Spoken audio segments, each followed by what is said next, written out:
Máme 2. A máš v kapsi peněženku, máš tam 10 litrů, nevíš, co s nima udělat. Jdeš za paní družinářku ve družině, ukážeš jí 10 000, ona na tebe kouká, neví, co s tebou. Vyhodí tě domů, že máš tolik peněz ve škole.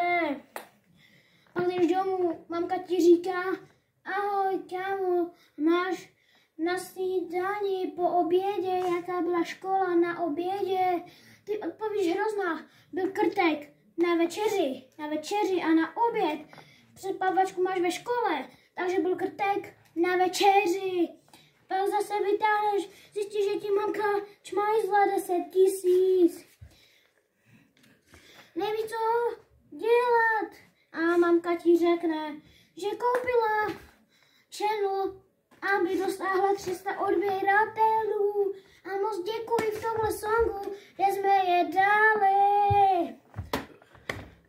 Takže tenhle song je za to, nevíme, co s ním, nevíme, co s penězma. Peněženka je hrozná, protože tam nemáš peníze. Nevíš, co s nima, běž to vypadá. A nevíme, co s nima. A nevíme, když točíme song. Mám money, můžu si dovolit, co chci.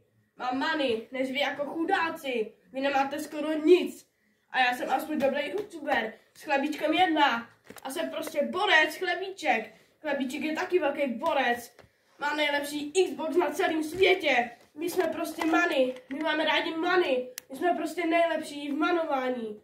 Taky hrajeme rádi Minecraft, Roblox, Fortnite a tak dále a tak dále. Máme rádi hry různý. Konec dnešního songu. Jo, nejlepší song. Yes!